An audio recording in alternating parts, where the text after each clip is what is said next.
속에도 계신 분들 이렇게 한 자리에 한 시간에 얼굴을 대하고 만나고 교제하며 예배할 수 있는 것에 대해서 감사합니다. 하나님이 우리에게 이러한 좋은 환경과 또 만날 수 있는 기계적인 그러한 환경을 주신 것에 대해서 감사합니다.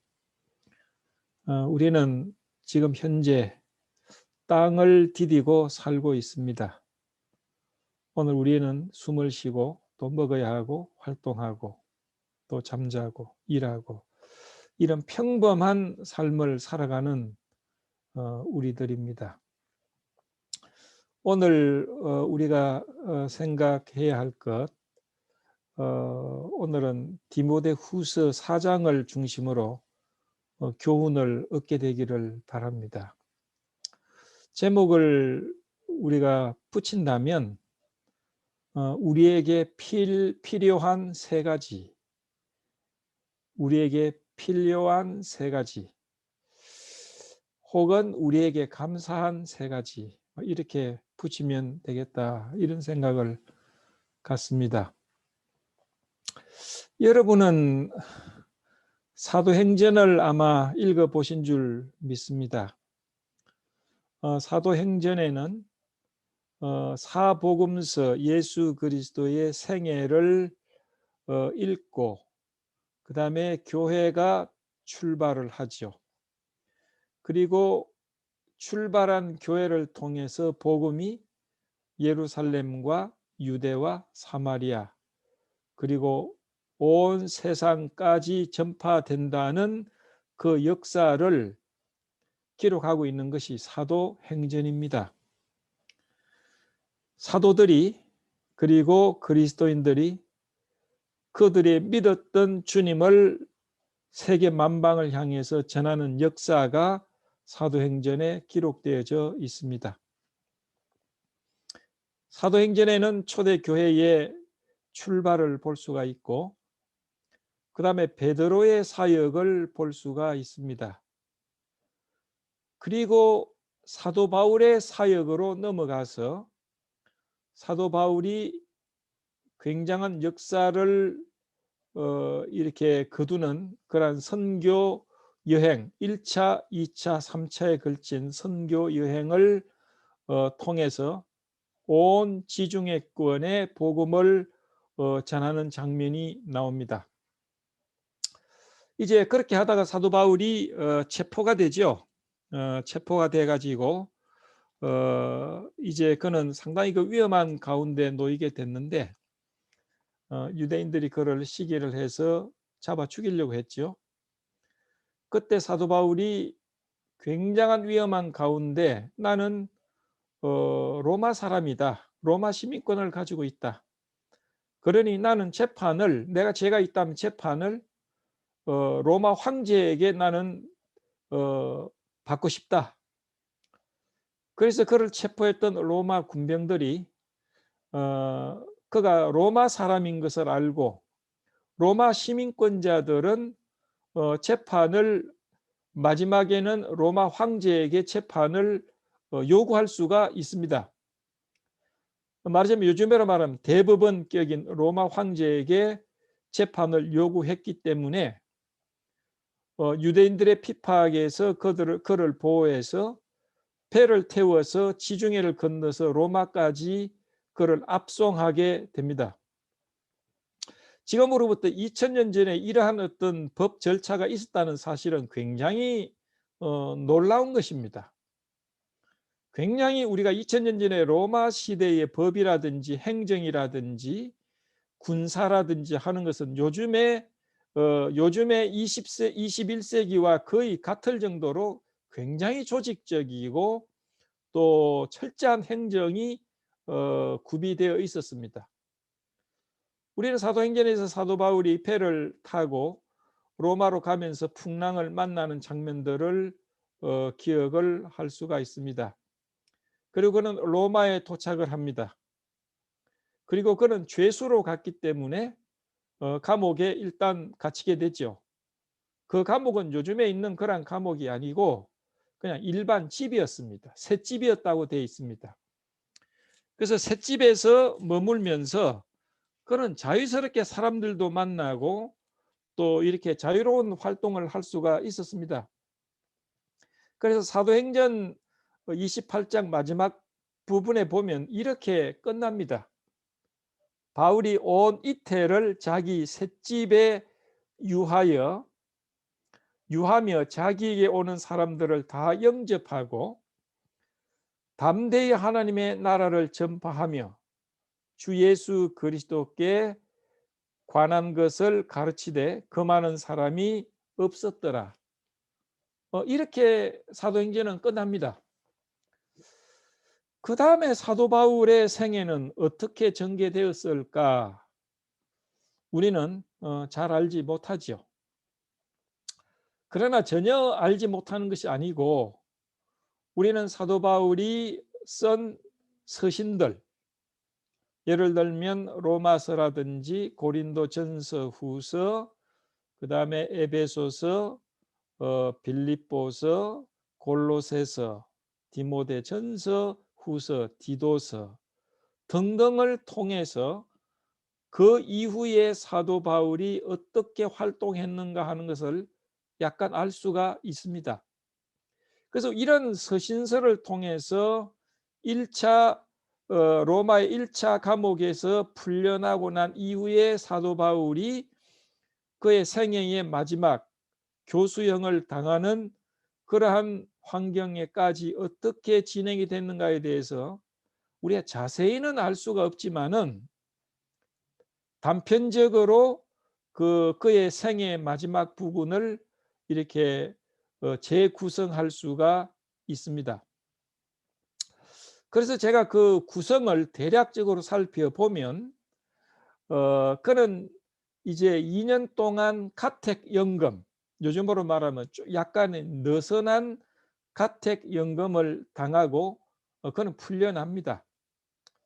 이제 석방이 되어서 그는 소아시아, 여기서 소아시아라고 하면 지금의 터키 정도 됩니다.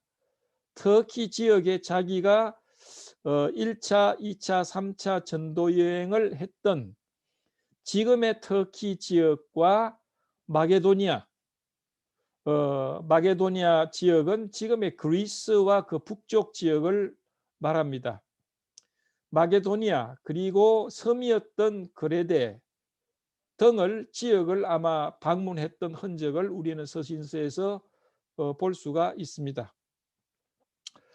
그리고 아마 역사가들은 그렇게 이야기를 하고 있습니다. 그 이후에 사도 바울은 자기가 정말 가고 싶었던 땅끝까지 복음을 전하라는 우리 주님의 그 명령을 따라서 늘 그 마음속에는 땅끝, 그 당시에 땅끝이라고 하면 서바나, 스페인입니다. 지금도 스페인과 포르투갈은 유럽의 제일 서쪽에 있죠.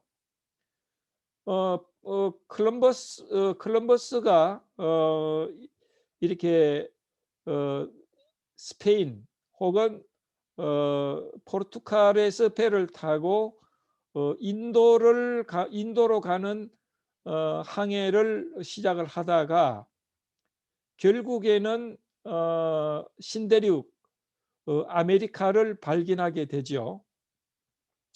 그래서 그 사람들은 그 땅이 인도인 줄 알았어요. 드디어 우리가 인도에 도착했구나. 근데 지금 생각하면 인도가 아니고 아메리카 대륙이었습니다. 북아메리카 대륙도 아니고 남아메리카 대륙도 아니고 그 중미 그게 가느다란 육지로 연결돼 있죠. 섬들도 있고 거기에 도착을 합니다. 그래서 그들은 이것이 신대륙이다 하는 것을 알지 못하고 인도라고 생각을 했어요. 그래서 거기서 만난 그 원주민들을 인디안이라고 이야기를 합니다.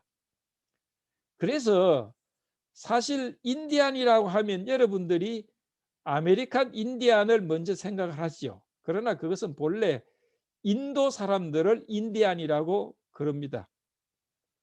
그래서 미국에 사는 아메리칸 인디안들에게 당신들은 인디안이다 그러면 별로 좋아하지 않아요. 우리가 왜 인도 사람이냐? 우리는 이 아메리카의 신대륙의 원주민인데 왜 우리가 인도 가본 적도 없고 인도 사람이 아닌데 왜 인도 사람이라고 그러냐? 아주 싫어해요.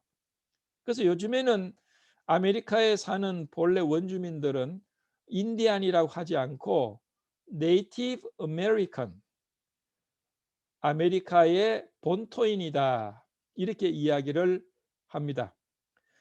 이 콜럼버스가 아메리카 대륙을 발견할 때가 15세기경입니다. 지금으로 말하면 1400년대예요. 그러니까 600년 전이었던 사도 바울, 아니죠. 1400년 되니까 어떻게 됩니까? 1400년 전에 사도 바울이 살던 1세기에는 뭐 신대륙이고 뭐고 이렇게 생각할 수가 없었어요. 그들에게는 땅끝은 스바나, 스페인이 제일 끝에 지구의 끝이라고 생각을 했어요. 사도 바울은 내가 세상 끝까지 가서 복음을 전하겠다. 그래서 로마서도 보면 나는 스바나, 스페인에 가는 것이 꿈이요. 로마에 사는 형제 자매님들이 내가 스페인에까지 가서 복음을 전하도록 나를 보내주시면 참 나는 좋겠소. 그렇게 편지를 한 것을 아마 여러분이 기억을 할 겁니다. 그래서 그는 소아시아를 갔다가 아마도 확정적인 것은 아니지만은 아마도 스페인으로 갔을 가능성이 있습니다. 그 근거는요. 1세기가 끝나기 전, 그러니까 서기 1세기 끝날 때에 그 클레멘트라는 유명한 교회 지도자가 있었습니다. 우리는 그걸 교부라고 그러죠. 클레멘트라는 교부는 그렇게 서신에 그렇게 이런 구절이 나와요. 바울이 서방 세계 끝에 도착했다라고 언급을 한 것을 봐가지고 사도 바울이 스페인까지 가서 복음을 전했을 가능성이 있습니다. 그리고 난 다음에 스페인에 가서 이제 돌아오게 되는데 돌아와서 소아시아에 다시 방문을 합니다. 그때 그는 체포가 됩니다. 그러면 왜 체포가 되었는가에 대해서 우리는 구체적인 것을 알 수가 없지만은 그때 역사적인 환경이 어땠느냐 하면요. 64년 그러니까 서기 64년 7월에 로마의 대화재가 일어납니다. 여러분 네로 황제라고 들어보셨죠? 예, 이 네로 황제가 그 당시에 한 10여 년 동안 로마의 황제로 있었는데 이 네로가 상당히 그 예술적인 감각을 가지고 있었지만은 이 사람이 좀 정신이 이상한 데가 있어요. 그래서 이 네로 황제가 이게 화재 그 로마에 불을 지르고 로마가 불타는 것을 보고 시를 지었다. 뭐 그런 이야기가 있고 또 이 사람은 눈물을 흘려서 자기 눈물을 갖다가 병에 담고 이런 이상한 짓을 했던 그 황제입니다. 그 거대한 세계적인 제국의 로마가 반이 불타버립니다. 반이 불타버렸어요. 그러니까 로마 시민들이 야 이건 누가 이거 불을 질러 가지고 이렇게 큰 우리에게 어려움을 주느냐. 그런데 로마 황제 네로가 그랬을 것이다. 그런 루머가 그런 소문이 아무래도 나지 않겠습니까? 그래서 로마 황제 그 네로가 자기에게 쏟아지는 이 비평을 피하기 위해서 그 당시에 별로 환영을 받지 못하고 소수 종교였던 기독교인들이 불을 질렀다. 이런 거짓 소문을 퍼뜨리게 됩니다. 그래가지고 로마나 또 로마 제국에 있던 그리스도인들이 굉장한 핍박을 당하게 됩니다. 아마 이런 환경을 통해서 64년 7월에 화재가 났는데 그 핍박이 계속돼 가지고요. 사도 바울이 아마 66년경에 스페인에서 돌아와서 아시아 마이너, 지금의 터키 지역에 다시 방문을 하는데, 거기서 아마 그는 이 기독교의 아마 중요한 인물이다, 요주 인물이다 해가지고 체포가 되었을 것이죠.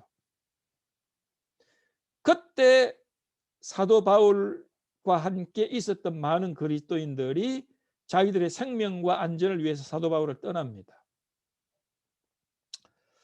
그리고 이제 그는 로마로 압송에 대해서 2차 투옥, 두 번째 로마로 로마의 죄수로 와서 토굴에 갇힙니다.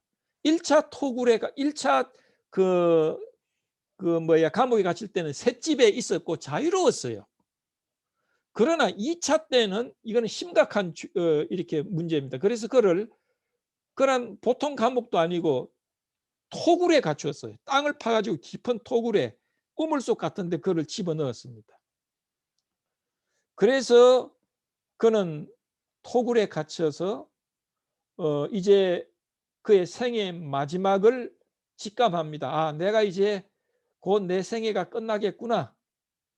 아마 그것은 주님께서 그에게 알려주셨는지, 혹은 자기 자신이 영적으로 투명했기 때문에 자기의 마지막을 직감했는지에 대해서 모르지만은 디모데 후서를 읽어보면 내가 곧 이제 죽게 될 것이다, 나의 생애가 끝난다는 것을 그는 확신하고 있는 것을 우리가 볼 수가 있어요.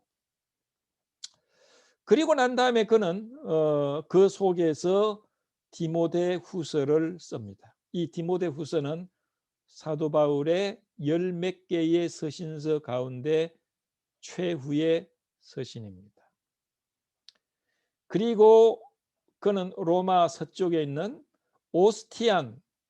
오스티안이라는 길이 있는데, 오스티안 가도에서 참수를 당해서 죽습니다. 이것이 사도행전 마지막부터 그가 죽임을 당할 때까지의 대략적인, 분명하지 않지만은 대략적인 그의 생애의 줄거리입니다. 그래서 그는 67년 가을, 67년 이제 가을이 다가오고 죽음을 직감을 하는 상황에서 자기가 복음을 전하고 또 길렀던 사랑하는 믿음의 아들 디모데에게 이 마지막 서신 편지를 쓰게 됩니다. 주 목적은, 이 디모데 후서의 주 목적은 사랑하는 자기의 믿음의 아들, 또 젊은 사역자였던 디모데에게 너는 어떻게 하든지 너에게 부여한 사명을 다하라, 말씀을 전하라, 그리고 하나님의 말씀에 깊이 묵상하고 하나님의 말씀에 붙어 있어라. 그리고 어려움이 많이 올 수 있다, 두려워하지 말고 담대하게 장애를 극복하면서 헌신하고 복음을 전하라 라고 하는 그러한 권면을 이 서신에 하고 있습니다. 그리고 서신 마지막 부근에, 4장 부근에 자기의 개인적인 소회, 지극히 개인적인 어떤 내용을 디모데에게 이야기를 합니다. 자, 그러면요, 이 디모데 후서 마지막 4장을 제가 여러분도 아마 함께 찾으시고 같이 읽으면 좋을 것 같은데, 제가 대표적으로 읽겠습니다. 4장을 다 읽으면 좋을 것 같아요. 여러분이 찾지 못하시는 분들은 조용히 들으시면 되겠습니다. 우리는 여기서 사도 바울이 사랑하는 아들 디모데에게 마지막 유언의 편지를 어떻게 썼는지 그 내용을 한번 들어보겠습니다. 하나님 앞과 산 자와 죽은 자를 심판하실 그리스도 예수 앞에서 그의 나타나실 것과 그의 나라를 두고 엄히 명하노니 너는 말씀을 전파하라. 때를 얻든지 못 얻든지 항상 힘써라. 범사에 오래 참음과 가르침으로 경책하며 경계하며 권하라. 때가 이르리니 사람이 바른 교훈을 받지 아니하며 귀가 가려워서 자기의 사욕을 쫓을 서성을 많이 두고 또 그 귀를 진리에서 돌이켜 허탄한 이야기를 쫓으리라. 그러나 너는 모든 일에 근신하여 고난을 받으며 전도인의 일을 하며 내 직무를 다하라. 관제와 같이 벌써 내가 부험이 되고 나의 떠날 기약이 가까웠도다. 내가 선한 싸움을 싸우고 나의 달려갈 길을 마치고 믿음을 지켰으니 이제 후로는 나를 위하여 의의 면류관이 예비되었으므로 주 곧 의로우신 재판장이 그날에 내게 주실 것이니 내게만 아니라 주의 나타나심을 사모하는 모든 자에게니라. 그 다음에 굉장히 개인적인 내용이 나옵니다.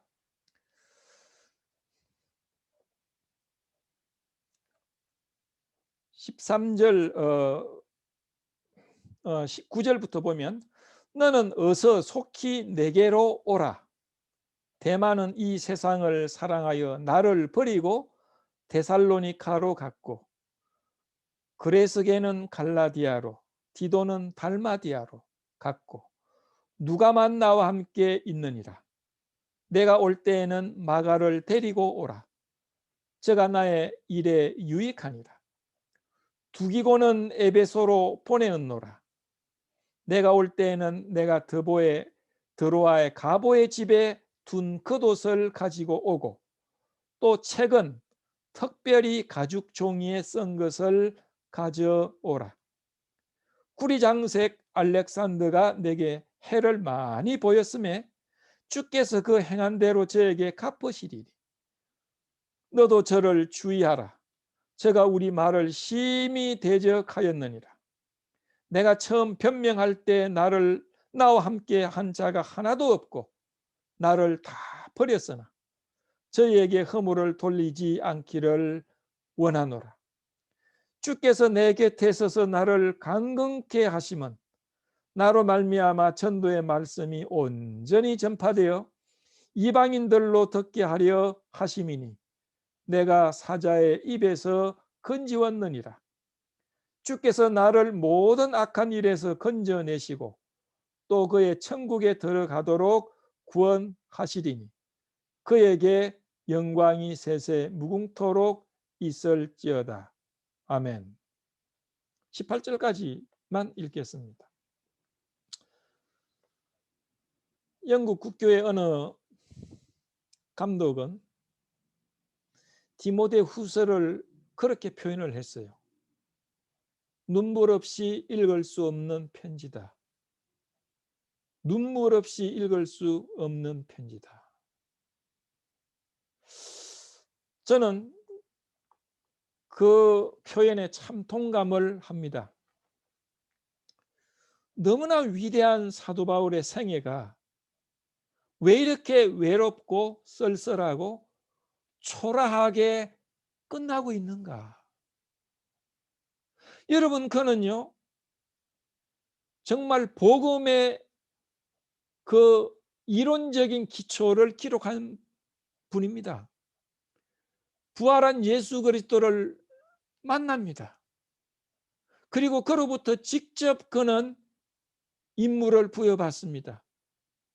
1차, 2차, 3차 그리고 예루살렘으로 와서 죽을 고난을 당하고 배를 타고 로마로 가는 그 풍랑을 만납니다. 그리고 그는 1차에서 풀려나고 2차에 오기 전에 그는 스페인까지 갑니다. 그는 그 당시에 유럽이라고 하는 서부 지중해권을 완전히 이렇게 휘감는 그러한 사역을 합니다. 그리고 그는 마지막에 로마에서 토굴에 갇혀서 이 편지를 쓰면서 그의 생애가 끝납니다. 만약에 사도 바울이 지금 한국이나 미국에 방문한다면 어떤 일이 벌어질까요? 아마 모든 TV나 모든 신문이나 모든 사람들은 난리가 날 겁니다. 교황이 오는 것보다 아마 100배는 더 큰 일이 날 겁니다. 사도 바울을 보기 위해서.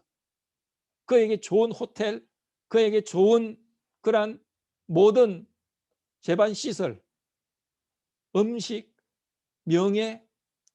그러나 그 위대한 하나님의 사람의 마지막이 이렇게 초라하고 외롭고 비참하고,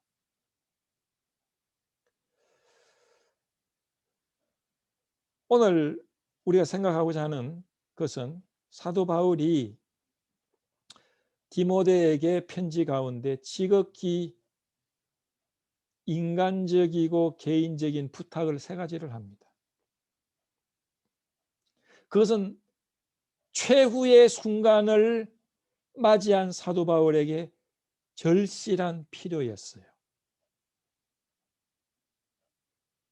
첫째, 그는 추위를 막아줄 겉옷, 외투가 필요했습니다.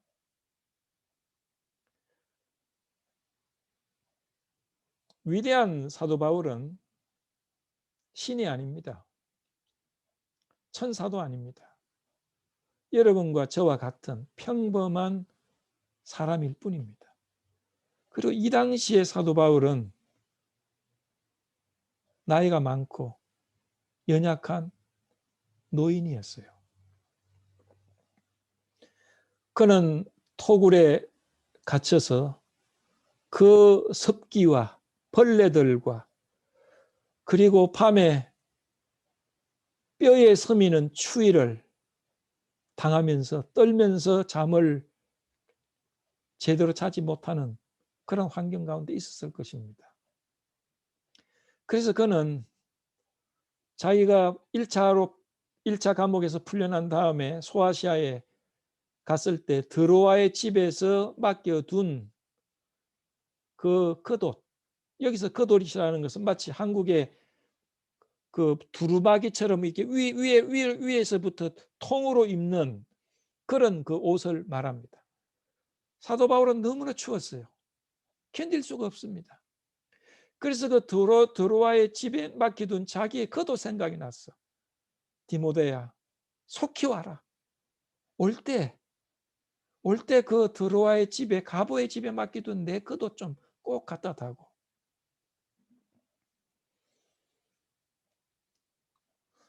여기서 우리는 사도 바울이 그의 육신적인 필요에 대해서 디모데에게 겉옷을 요구하고 있는 것을 봅니다. 우리에게는요, 기본적인 육신적인 필요가 있어야 합니다. 우리는 통상 의식주라고 하지 않습니까?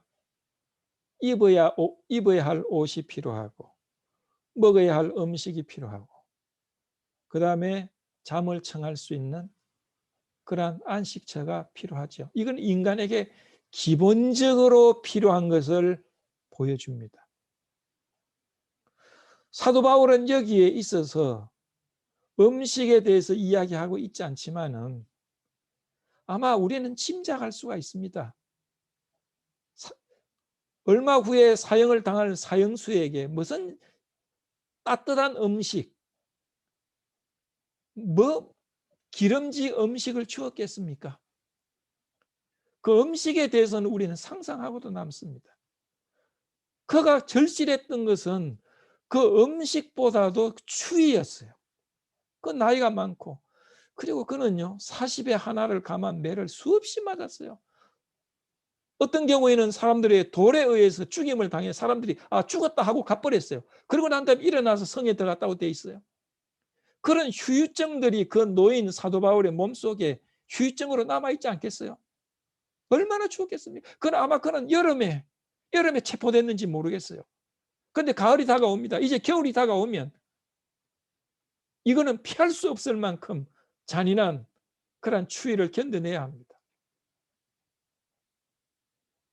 히브리 13장 3절에 보면 자기도 함께 갇힌 것 같이 갇힌 자를 생각하고 자기도 몸을 가졌은즉 학대받는 자를 생각하라 라는 구절이 있어요.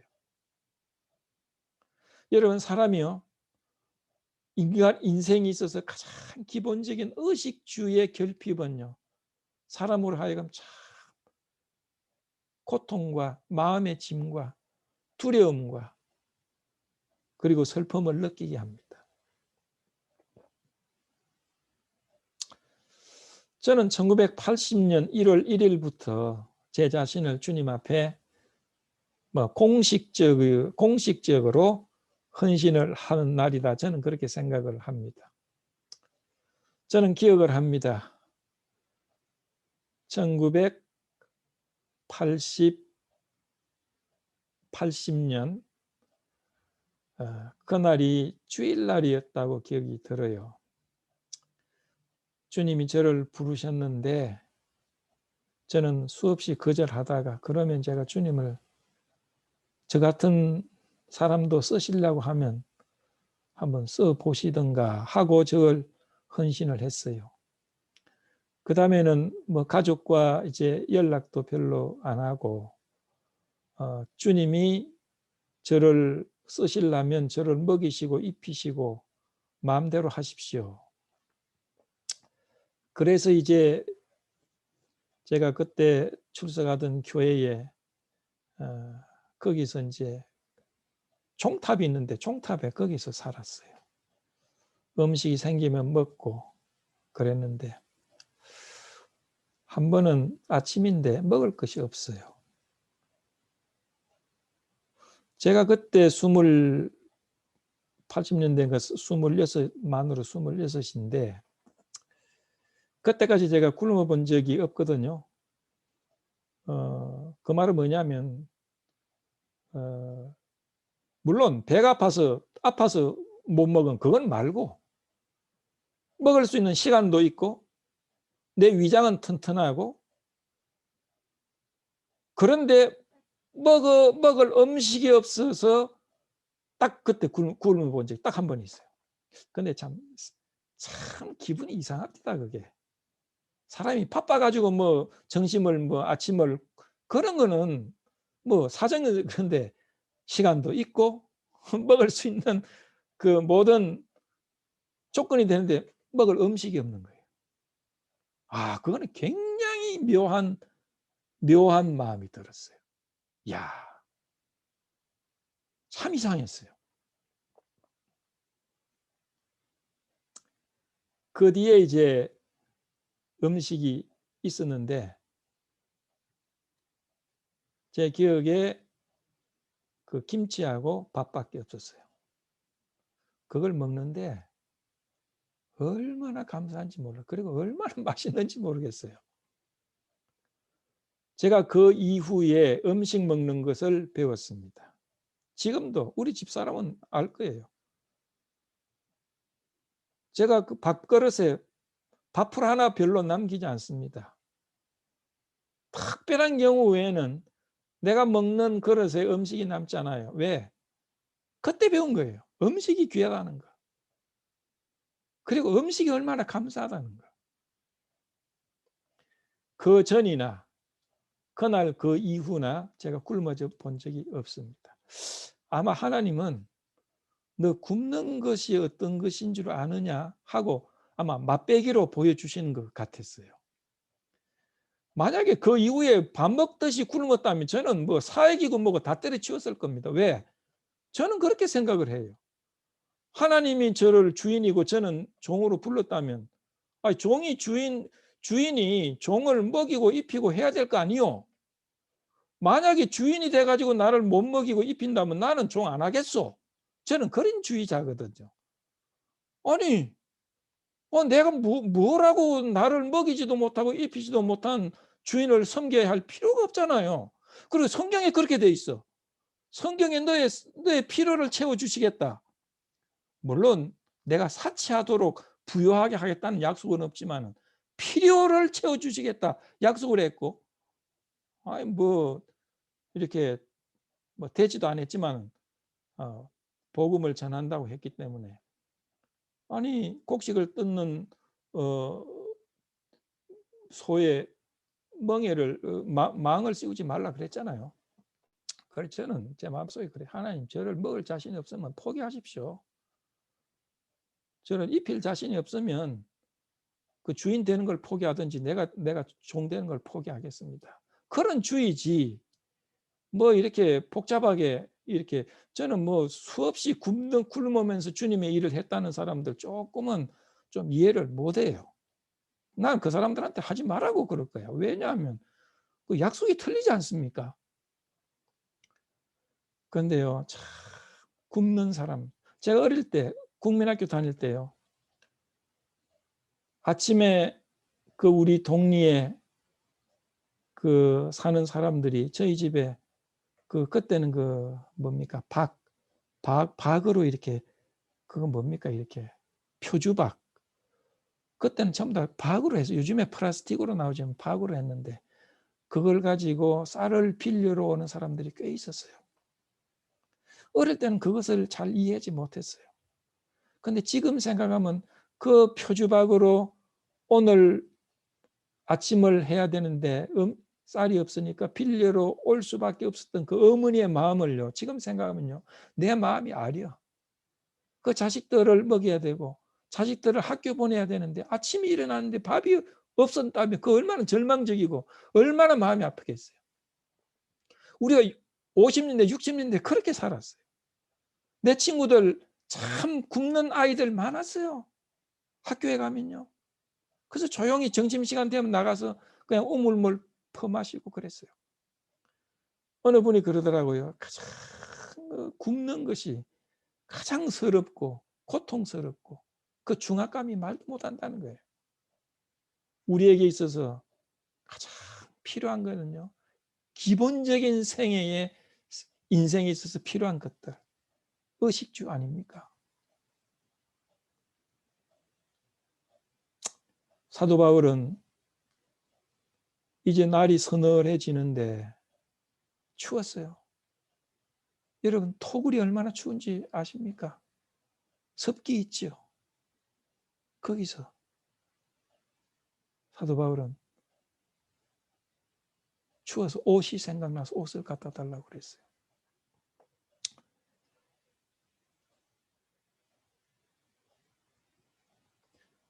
두 번째는요. 사도 바울은 디모데에게 어서 오라고 그랬어요. 여기 한국 성경에는 너는 어서 속히 내게로 오라. 여러분 참 표현이요. 여러분 사도 바울이 쓴 이 구절을 다시 한번 보십시다. 너는 어서 속히 내게로 오라. 그 원어에는 어떻게 되어 있느냐 하면요. 너는 열심히 그리고 빨리 오라. 걸음을 재촉해서 걸어오지 말고 뛰어서 오라. 너는 열심히 그리고 빨리 내게로 오라. 사도 바울은 여기서 자기 생애가 곧 끝난다는 사실을 직감하고 있었습니다. 내가 죽기 전에 내 아들을 보고 싶다. 죽기 전에 내 아들을 보고 싶다.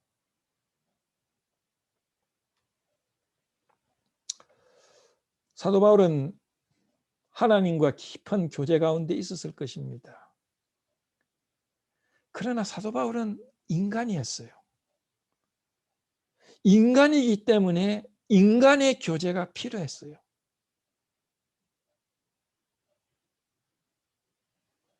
여러분요, 사람인 자가 그렇지 않습니까? 여기와 이렇게 둘이 연결 이렇게 되는 거 아니에요? 그래서 어떤 사람들은 우리는 사회적인 동물이다. 우리는 사회적인 동물이다 그랬습니다. 우리에게는 기본적인 의식주가 필요하면서 또한 우리에게는 사회적인 필요성이 있는 겁니다. 인간은 사회적인 존재입니다.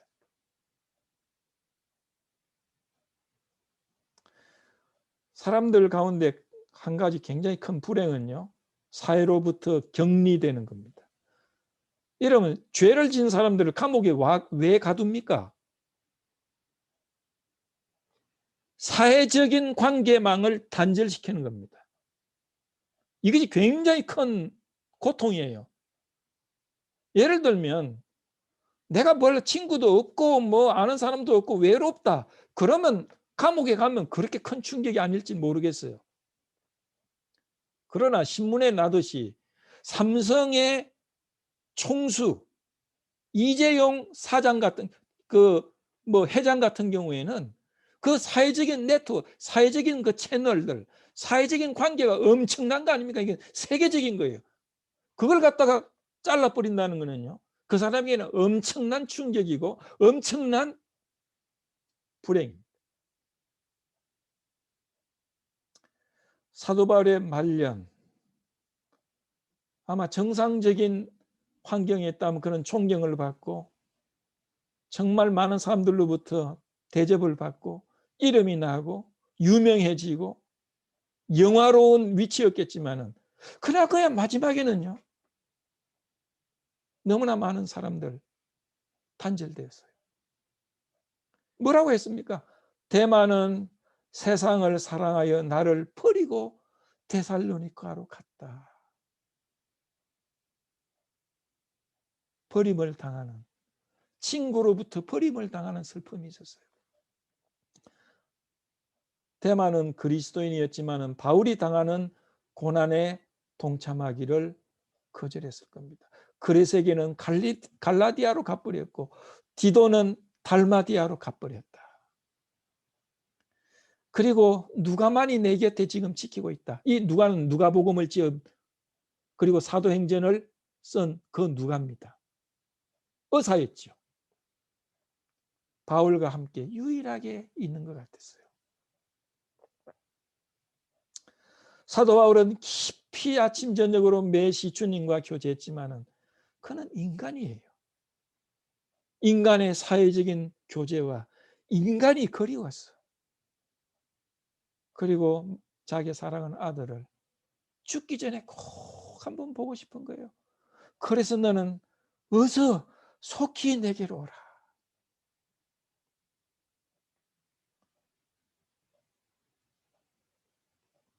어제 텍사스 휴스턴에서 사시는 우리 송영재님 부부가 캘리포니아를 방문을 하셨어요. 그리고 또 여기서 1시간 정도 있는 거기에 임자매님이라고 그렇게 만나서 잠시 만났어요. 만나서 요즘에는 캘리포니아 식당 안에도 들어가지 못하니까 식당 밖에 뭐 좋은 데가 있더라고요. 만나서 한 2-3시간 밖에서 커피하고 샌드위치 먹으면서 교제를 했습니다. 이분들은 제가 한 거의 35년 정도 알고 있는 분들이에요. 저는 그때 30대 초반이었고 그분들은 한 30대 후반, 40 가까이 됐던 분들인데 이제 그분들이 70이 넘었죠. 만났어요. 근데 가만히 이야기를 해보니까 전부 뭐 이렇게 손자 이야기, 뭐 손자 보기 좀 힘들고 그런 이야기. 그래서 깜짝 놀랐어요. 야, 지금 우리가 그때 30대 만나가지고 우리 애들이 어린 애들이고 뭐 초등학교 가고 이랬는데 지금 이게 손자 이야기 하고 있네. 우리가 어떻게 된 거요? 이렇게 우리가 세월이 흘렀습니까? 이제 그랬습니다. 그러니까 우리 정말 참 반가웠어요. 왜? 그리스도인의 교제니까. 그리스도의 교제는 이렇게 즐거운 거예요. 그죠? 세상 사람 친구와 만나는 거 틀리지 않습니까? 그렇게 사회적인 필요성이 있는 거죠. 사도 바울은 추위를 막아줄 겉옷이 필요했습니다. 두 번째 거는 친구가 필요했어요. 세 번째, 그는 책이 필요했습니다. 디모데에게 가보의 집에 맡겨둔 겉옷과 책을 가지고 오너라. 그래서 학자들은 여기서 책은 구약 성경일 가능성이 많다고 그러죠. 사도 바울이 여기서 뭐 소설책 뭐 요구했겠습니까? 그는 아무것도 가진 거 다 뺏기고 재수로 와 있기 때문에 자기가 평생 읽었던 구약 성경을 필요로 했다는 것은 당연한 거 아니겠습니까? 그 책을, 그리고 그 가죽으로 된 거, 가죽으로, 여기는 지금 토굴이기 때문에 습기가 많고 또 물기도 있고, 그러니 읽을 수 없게 되기가 쉬우니까 가죽으로 튼튼한 걸 가져다 달라. 우리가요, 육적인 필요가 채워지고 사회적인 친구도 있고 사회적인 필요도 채워진다고 해서 우리가 만족하는 것 아니죠. 결국 사도 바울은 하나님의 말씀이 궁극적으로 그의 필요였다는 것을 여기서 볼 수 있습니다. 사람이 떡으로만 살 수 없는 것 아닙니까? 우리가 육적인 필요, 사회적인 필요가 충족되었어도 영적인 필요가 충족되지 않으면 궁극적인 만족은 없다는 것입니다. 여러분, 우리는 이 주변에서 일반 사람들 살아가는 삶 속에서 그걸 보고 있지 않습니까? 부자들은, 명예가 있는 사람들은 더 절망하고 더 괴로워합니다. 모든 것이 갖추고 있었어도.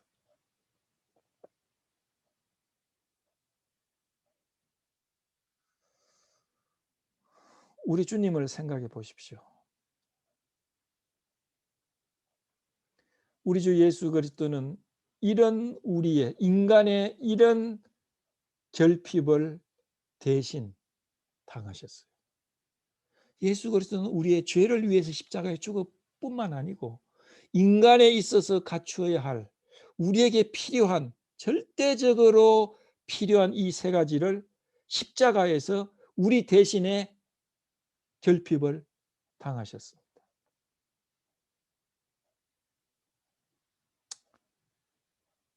예수 그리스도는 십자가에 달리기 전에 그의 겉옷을 벗김을 당했습니다. 그리고 맨살로 십자가에 못 박힙니다.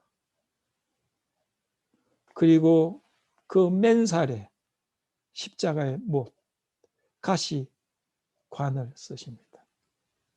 그는 옷을 벗기움을 당했어요. 군병들은 그의 옷을 제비 뽑기를 해서 가집니다. 그는 옷이 없이 옷을 벗기움을 당하는 그 아픔과 인간의 가장 기본적인 육적인 그러한 고통을 당하셨습니다.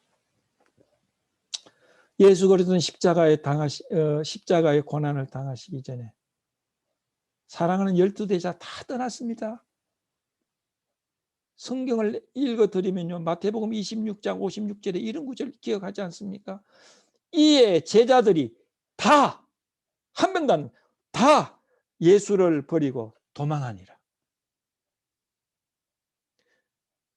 예수 그리스도는요, 제일 가까운 요한과 베드로와 그 다음에 누굽니까? 야고보입니까? 세 명이 예수 그리스도 제일 가까이 있었지요. 그 다음에 뭡니까? 8명이 또 그 주변에 있었어요. 그 주변에 500명 정도가 있었다고 그랬습니다. 호산나 다윗에 오는 왕이하고 수백 명이 1000명이 그를 따라다녔어요. 떡을 먹었을 때는 4000명, 5000명이 그 주변에 있었습니다. 다 떠났습니다. 십자가에 홀로 달릴 때 다 떠났어요. 하나님은 그에게 모든 인간의 그 친구들, 알던 사람들을 다 차단하셨어요. 그는 완전히 사회적으로 고립된 채 십자가에 홀로 죽으셨어요.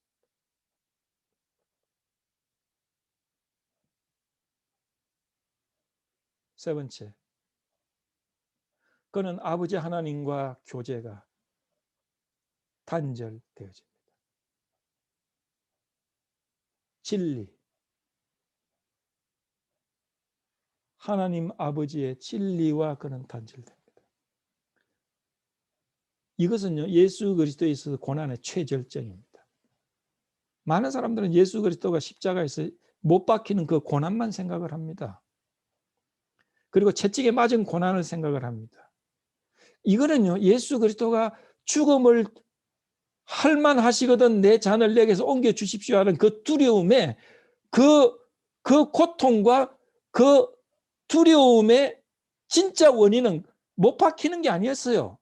죽음은 아니었어요. 그것은 주님이 처음부터 그걸 기다리고 계시고 그것을 즐거움으로 기다리고 계셨어요. 그렇기 때문에 그것이 두려워서 내 잔을 옮겨 주십시오 하지 않았습니다. 예수님의 내 잔을 옮겨 달라고 한 근본적인 그 원인은 아버지 하나님과의 단절이었어요. 그것은 뭐냐면 그에게 있어서 죽음을 경험하는 겁니다. 죽음을 경험하는 겁니다. 이것은 상상할 수 없는 생명의 주였던 하나님이시였던 예수 그리스도에게 있어서 아버지와 아들의 관계가 단절되어지는 것은 그에게 참을 수 없는 두려움이었어요. 이것 때문에 그는 내 잔을 내게서 옮겨 주십시오. 십자가에서 운명하시는 그 순간에 아버지 하나님은 아들 하나님을 버리셨습니다. 그래서 주님은 느꼈어요. 왜 아버지요? 왜 나를 버리십니까? 영원 전부터 버림을 당하지 않았고 아버지 하나님과의 한치 간격도 없던 그들의 관계가 저와 여러분의 죄 때문에 그 순간에 팍 단절이 됩니다. 이것은 그에게 있어서 참 인간이시며 참 하나님이신 예수 그리스도에 있어서 가장 큰 절망이고 가장 큰 두려움이고 가장 큰 고통이었어요.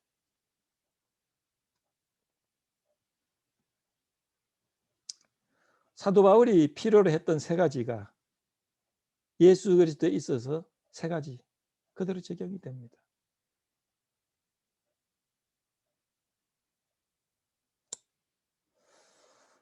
저는 오래전에 이 구절을 읽으면서 저는 상당히 그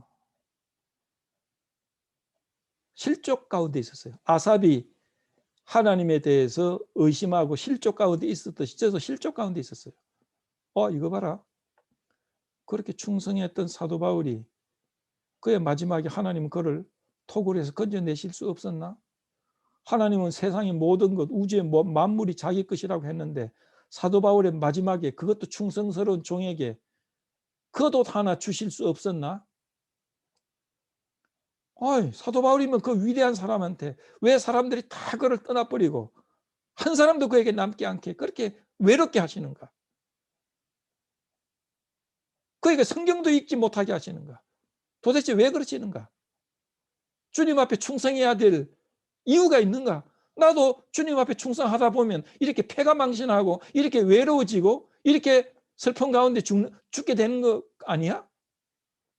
왜 하나님은 사도 바울에게 그의 마지막 사랑하는 종에게 이토록 고독하게 이토록 철저하게 고난 속에 있게 하시는가? 그것도 자연사가 아니고 교수형으로.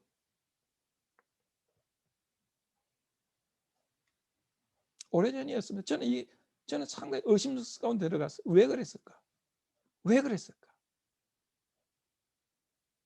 왜 사도 바울이, 왜 베드로가 한 사람도 제명에 죽지 못하고 사도 요한 외에는 왜 이렇게 비참하게 말로에 하나님은 그의 종들을 이렇게 대우하시는가?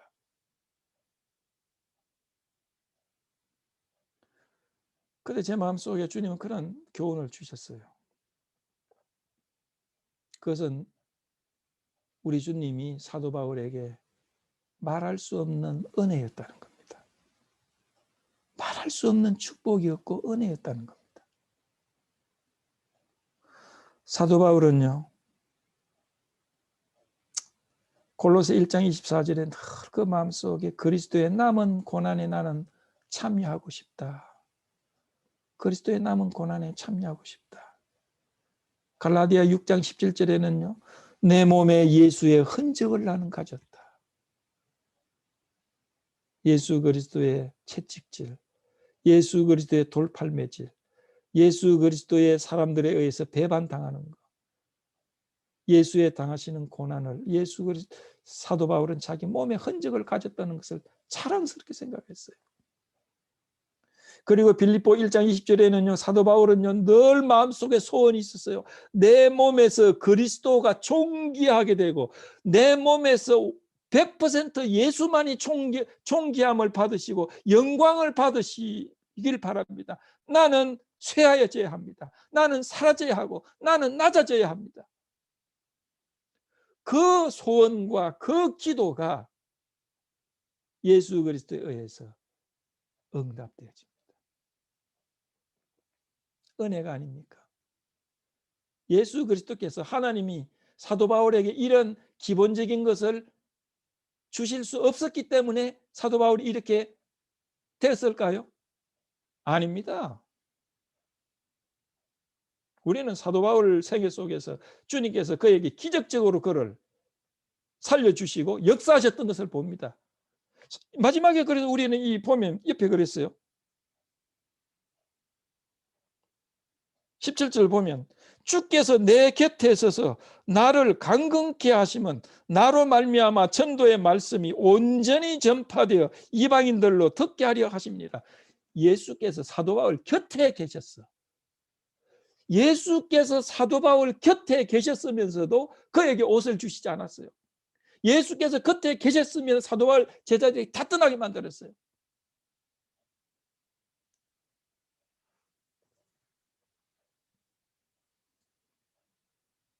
그에게 어려움, 그에게 위험으로부터 죽음으로부터 건져내실 수 없었겠습니까? 여러분, 예수 그리스도는 하나님이십니다. 전능하신 분이십니다. 그가 십자가에 죽어가실 때 사람들이 너는 하나님의 아들이 아니냐? 하나님이 천사를 보내가 너를 구원하게 하지 않느냐? 너는 천사들을 동원할 수 있지 않느냐? 십자가에서 내려와 봐라. 그럼 우리가 믿겠다.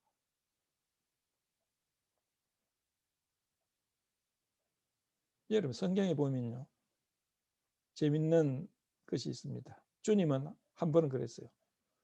내가 12영 더 되는 천사를 동원할 권이 없겠느냐? 여기 12영이라는 거는요, 영이라는 건 레기온을 말하는데, 레기온은 로마 군사 편제의 이름입니다. 1영, 1레기온. 한 영은요, 6,000명이에요. 한 사단보다 더 클 겁니다, 아마.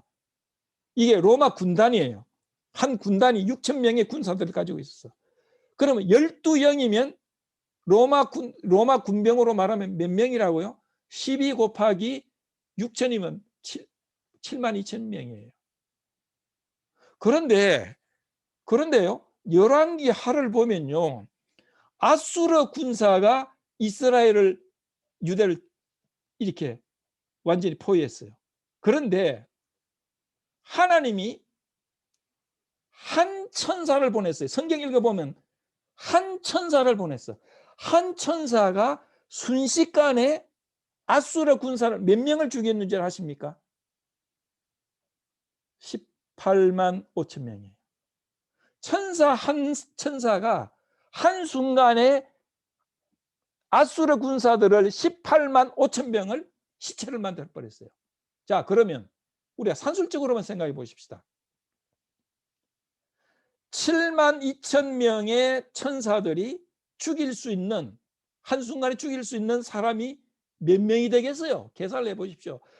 천사 한 명이 7만 2천 명, 18만 5천 명을 죽일 수 있다면 18만 5천 곱하기 7만 2천 하면, 제가 계산을 해보니까 조금 전에 133억 넘어요. 133억. 지금 지구의 인구가 얼마예요? 70억? 80억? 그거보다 배가 되는 거예요. 주님은 능력이 없어서 사도 바울이 그렇게 비참하게 죽게 만듭니까? 아닙니다.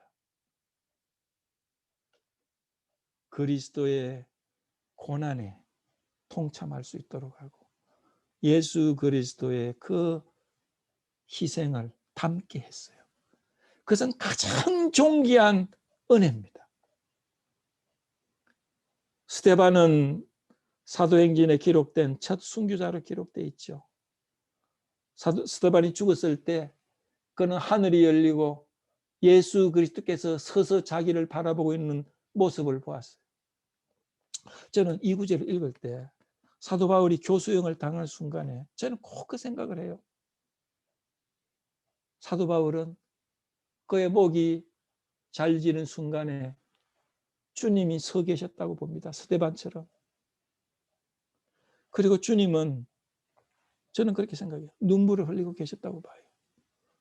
주님은 울고 계셨어요.